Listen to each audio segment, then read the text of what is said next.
So you are Erica. Erica, and you are Tara. Tara, Mm-hmm. and you are from Norfolk County. and you are from Champlin. Champlin. Mm-hmm. And why are you out here today? What drives you? What motivated you to be out here today? There's lots of aspects to this that we're not hearing on mainstream media. One is the economy.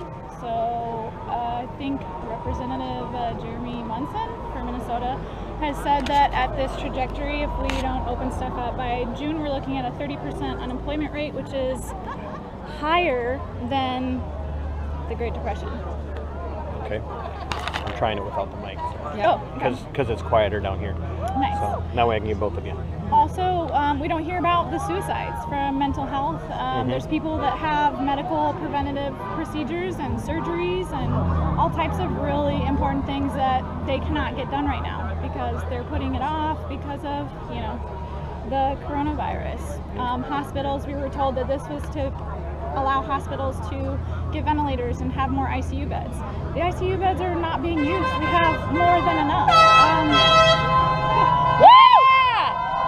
Yeah, they're laying medical staff off.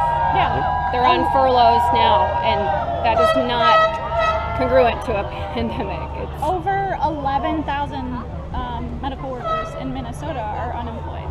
Okay. So all these things are very concerning. And the data, we haven't had correct data from the beginning. Are Erica and Tara. Erica, do you, and I ask this carefully because my wife was a stay-at-home mom for a long time, and she home educated both of our children, start to finish.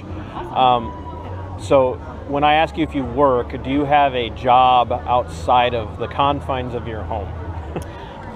I do help, part-time with a family. So there are needs for now that there's having to be schooling at home. Parents with children that have IEPs, they're not getting the help that they need. So there is some different opportunities right now because of the situation that's been created. You work in education? Not education, but I'm just helping families. Okay. And, there's a need there, and I'm not scared to go to their house. They're not scared to have me over, so I'm helping them out just as like a part-time kind of supplemental thing. But other than that, I don't have any income. So. Do you have children of your own? Yeah. Okay. And you have a child. I heard you mentioned a child. I have 2 children. 2 children? Yes. Okay, and they're how old? 4 and 8 years old. 4 and 8? Yeah. And so the 8-year-old is clearly school age. Yes. Was it a she? Yes. She? Yeah. Was she in government or public schools? She's in a charter public school. Yes. Charter public school. Yeah. So she's been brought home. How's distance learning working for her? It's working for her. She does have an IEP, so it's working for her because her paraprofessionals are able to, meet with her one-on-one, and we found out that's what's best for her. And I finally am at a place where I can do this with her, and I'm like, why don't I just, homeschool her? Yeah, I'm like, I feel like I've gotten my feet wet. So you're exactly, see, you were like, I don't have anything to offer. You do, because that's one of the things I've been hearing. It's an awakening for sure, just to see what I'm capable of. You're feeling more equipped now to actually do home education. Absolutely. As so opposed this to is where this is heading. Silver lining. Wow, that's great. Yeah. That's really encouraging, because I was just for having me this too. Yeah. having this conversation with my wife yesterday, that I see this having a positive effect on families, but a detrimental effect to some degree on public education, and that is not to lambast everyone in public education by any stretch of the imagination. I have family that are teachers. Right, absolutely. I want them to stay employed. Right. And I want to support the school that she's at, actually. I really do enjoy and appreciate it. I'm learning a lot from the paraprofessionals about my daughter, things I didn't know and things I wouldn't have known. And now you both mentioned IEP. That's it, yeah. Okay, so there are people out there in the world, like myself, who have no idea what IEP stands for. So could you tell me what that is? It's an individualized education program, Okay. and you get qualified for something like that by getting an evaluation through your school. Sometimes it's a medical diagnosis from a doctor. That's how it starts it usually. And then the school takes over and evaluates from there, and they do not make medical diagnoses, but what they do is they qualify your child under a medical diagnosis or what they've seen, like autism, ASD, which is what my child was, which was what my child was approved under. So she was able to get help in all areas, occupational therapy, I mean, for free, you know, and it's a beautiful thing. Occupational therapy is very costly. Can run a family anywhere from, you only get about 10 covered if you have good medical coverage. And then beyond that, you're on your own. It costs about maybe $400 a week if you go twice, which is what they usually recommend for occupational therapy. Anyhow, so that is a beautiful thing. And while I'm seeing my own strengths blossom as a homeschooling parent, that's encouraging, silver lining. I also see the need for these schools to be supported. You know, and distance learning doesn't always work real well for those situations. No, we can't be in a social group. It's not working. She shuts down. I just actually pulled her from a couple of classes with other students because it's too distracting, and she shuts down. So you both have been personally impacted by this. So you're not, you know. And I know a lot of people in the healthcare field that are out of work and they can't pay the mortgage. I know a lot of people that are on disability and have different help from counties that they're not able to get right now.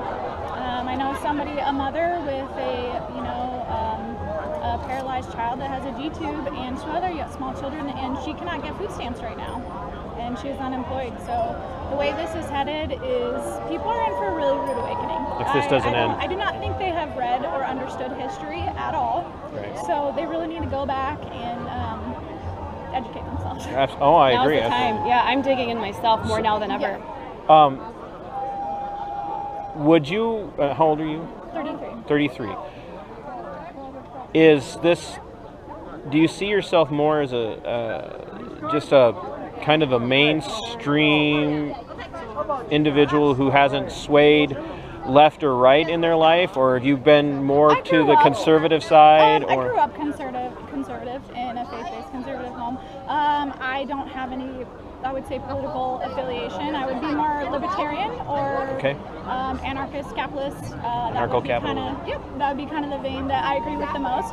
But this right here is an opportunity for anybody from any belief system or any affiliation to come and exercise their rights and uphold the Constitution for everybody. So it doesn't matter if we have little disagreements. That's not what this is about. Right, absolutely.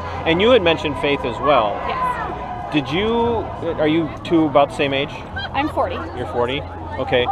So did you grow up in a more conservative? No. Or I grew up culturally? in a very liberal, politically apathetic family. Just very, it was a culture in my home that didn't support that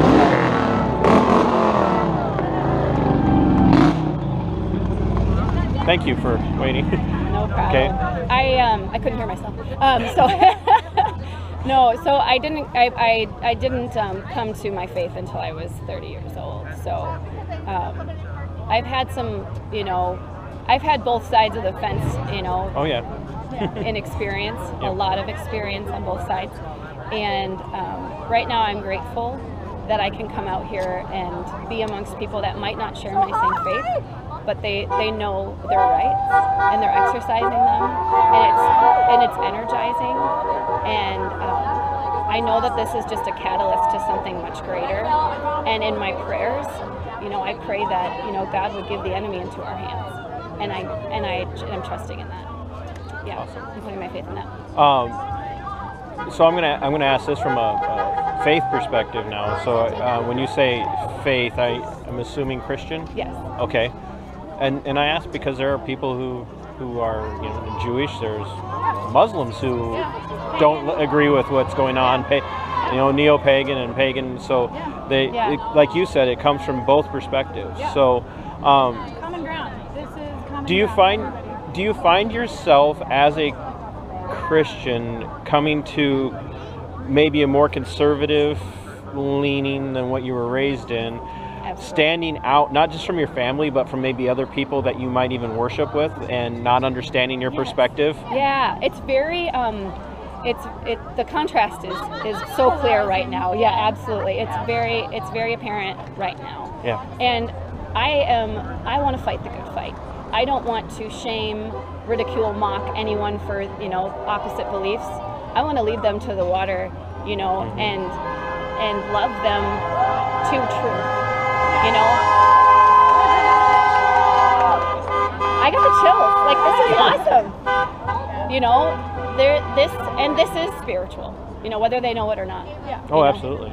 There's aspects. Yeah. If you know the history of the United States, the Christianity was, even from the First Mayflower. Amendment, like, people are not allowed to gather right now. Right. Technically, based on the governor's orders, they could come out here and shut us down based on the governor's orders. I don't see anybody in law enforcement right now. It's not a law. Yeah. I don't see anybody in law enforcement at the rank and file being willing to do that here yet. Yeah. But we'll see at the Capitol if you know the history of the United States at all, it was Christianity that drove the war for independence. Yes. Starting with the First Great Awakening and the preaching of men like George Whitefield and others. So I'm going to ask this question, and you can both answer, or you can pass it off to one another, and then I'll let you get back to the important business of supporting everyone else. If you had the opportunity and Governor Walz came out here and said, I would like to talk to you two because you're reasonable and well-spoken, what would you say to him? What would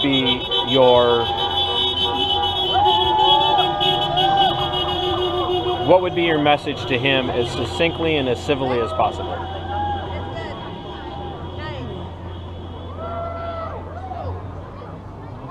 He was standing right before us. What would we say to him? Yeah, probably that. It was a few months ago. I think that the big box is fine. Well, I would definitely start asking questions about his beliefs and his motives and the end goal. Yeah, so it's good to ask questions first. Yeah, get the other person to talk. Yeah. And you have a place to start. I've heard some of what he's had to say, and it's aligning with like Bill Gates. And I'm out here for more than just opening up Minnesota again. I'm out here for medical freedom. This is a ripple effect. Yeah. There's a belief system in place, and it's coming from. I think it's coming from a very bad place.